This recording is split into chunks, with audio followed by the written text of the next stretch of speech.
Hello students, welcome to V T U Guru.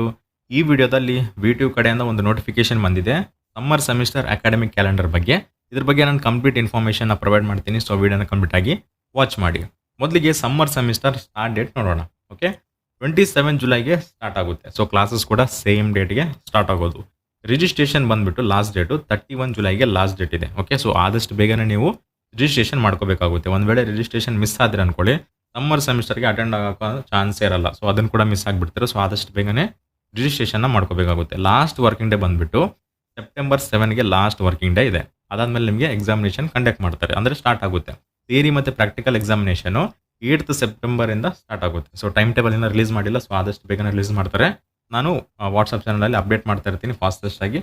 So ಯಾರು join ಆಗಿಲ್ಲ ಹೋಗಿ join ಆಗ್ರಿ. Okay, ಯಾರು ಸಮ್ಮರ್ ಸೆಮಿಸ್ಟರ್ಗೆ ರಿಜಿಸ್ಟ್ರೇಷನ್ ಮಾಡಬಹುದು ಅಂತಂದರೆ, ಫಸ್ಟ್ ಮತ್ತು ಸೆಕೆಂಡ್ ಸೆಮಿಸ್ಟರ್ ಸಬ್ಜೆಕ್ಟ್ಸಲ್ಲಿ DX, NS ಅಥವಾ NP ಗ್ರೇಡ್ಸ್ ಬಂದಿರುವ ಸ್ಟೂಡೆಂಟ್ಸು ಅಥವಾ ಕೋರ್ಸ್ ಡ್ರಾಪ್ ಅಥವಾ ವಿಡ್ರಾ ಮಾಡಿರೋ ಸ್ಟೂಡೆಂಟ್ಸ್ ಇರ್ತಾರಲ್ಲ, ನೀವು ರಿಜಿಸ್ಟ್ರೇಷನ್ ಮಾಡ್ಕೋಬೋದು. ಸಮ್ಮರ್ ಸೆಮಿಸ್ಟರ್ಗೆ ರಿಜಿಸ್ಟರ್ ಮಾಡ್ಬೋದು. ಓಕೆ, ಇದ್ರ ಉದ್ದೇಶ ಏನಂತಂದರೆ, ಲೋ ಲರ್ನರ್ಸ್ ಇರ್ತಾರಲ್ಲ, ಕೆಲವರು ಫಾಸ್ಟಾಗಿ ಕಲಿತಾರೆ, ಕೆಲವರು ಸ್ಲೋ ಆಗಿ ಕಲಿತಾರೆ.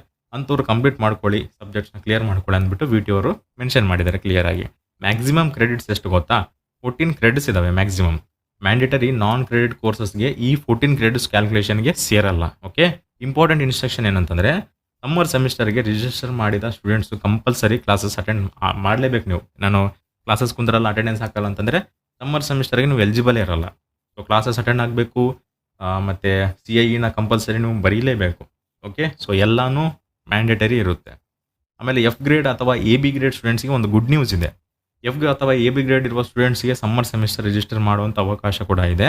ಮತ್ತು ಈ students summer semester classes attend ಮಾಡದೆ ವಿ ಟಿ ಯು ನೋಟಿಫಿಕೇಶನ್ ಪ್ರಕಾರ ನಾನು ಹೇಳೋದು, ಎಕ್ಸಾಮ್ ಅಪ್ಲಿಕೇಶನ್ ಸಬ್ಮಿಟ್ ಮಾಡಿ ಸಮ್ಮರ್ ಸೆಮಿಸ್ಟರ್ ಎಂಡ್ ಎಕ್ಸಾಮಿನೇಷನ್ಗೆ ಡೈರೆಕ್ಟ್ ಅಪಿಯರ್ ಆಗಬಹುದು. ಓಕೆ, ಇನ್ನು ಕೆಲವು ಇಂಪಾರ್ಟೆಂಟ್ ಪಾಯಿಂಟ್ಸ್ ಕೂಡ ಇದ್ದಾವೆ, ಅವು ಕೂಡ ಹೇಳ್ತೀನಿ. ವಿ ಟಿ ಯು ಕಾಲೇಜಸ್ಗೆ ಅಥವಾ ಬೇರೆ ಆಟೋನಮಸ್ ಕಾಲೇಜ್ಗಳೆಲ್ಲ ಒಂದು ಮಾಹಿತಿನ ಕೊಟ್ಟಿದ್ದಾರೆ. ಸ್ಯಾಟರ್ಡೇ ಮತ್ತು ಸಂಡೇ ಕೂಡ ಎಕ್ಸ್ಟ್ರಾ ಕ್ಲಾಸಸ್ನ ಕಂಡಕ್ಟ್ ಮಾಡಬಹುದು. ಇದು ಕಂಪಲ್ಸರಿ ಅಂತ ಏನಿಲ್ಲ, ಬಟ್ ಕ್ಲಾಸಸ್ ನಿಮಗೇನ ಬೇಕಿತ್ತಲ್ಲಿ ಕಂಡಕ್ಟ್ ಮಾಡಬಹುದು ಅಂತ ಹೇಳಿದ್ದಾರೆ. ಆಟೋನಮಸ್ ಕಾಲೇಜ್ಗೆ ಈ ಒಂದು ನೋಟಿಫಿಕೇಶನ್ ಕಂಪಲ್ಸರಿ ಫಾಲೋ ಮಾಡಲೇಬೇಕು ನೀವು ಅಕಾಡೆಮಿಕ್ ಕ್ಯಾಲೆಂಡರ್ನ. ಒಂದು ವೇಳೆ ನೀವು ಏನಾದರೂ ಚೇಂಜಸ್ ಮಾಡಿದರೆ ವಿ ಟಿ ಅವ್ರ ಅಪ್ರೂವಲ್ ಅಥವಾ ವಿ ಟಿ ಅವ್ರ ಪರ್ಮಿಷನ್ ತೊಗೊಂಡೇ ನೀವು ಚೇಂಜ್ ಮಾಡಬೇಕು. ಒಂದು ವೇಳೆ ಅವರು ಡಿಸಪ್ರೂವ್ ಮಾಡಿತ್ತಂದರೆ ನೀವು ಯಾವುದೇ ಕಾರಣಕ್ಕೂ ನಿಮ್ಮ ಒಂದು ಅಫಿಷಿಯಲ್ ನೀವೇನು ಕಾಲೇಜ್ ಆಟೋನಮಸ್ ಕಾಲೇಜಲ್ಲಿ ಸರ್ಕ್ಯುಲರ್ ಅಥವಾ ನೋಟಿಫಿಕೇಶನ್ ಬಿಟ್ಟಿರ್ತಾರಲ್ಲ, ಅದನ್ನು ಫಾಲೋ ಮಾಡೋ ಹಾಗೆ ಇಲ್ಲ. ಓಕೆ, ಇದು ವಿ ಟಿ ಅವರು ಕ್ಲಿಯರ್ ಆಗಿ ಹೇಳಿದ್ದಾರೆ. ಓಕೆ ಸ್ಟೂಡೆಂಟ್ಸ್, ಈ ಒಂದು ಅಪ್ಡೇಟು, ಈ ಒಂದು ಇನ್ಫಾರ್ಮೇಷನ್ ನಿಮಗೆ ಹೆಲ್ಪ್ಫುಲ್ ಅನಿಸಿದರೆ ಪ್ಲೀಸ್ ಲೈಕ್ ಮಾಡಿ, ಶೇರ್ ಮಾಡಿ ಮತ್ತು ಸಬ್ಸ್ಕ್ರೈಬ್ ಮಾಡಿ. And thanks for watching.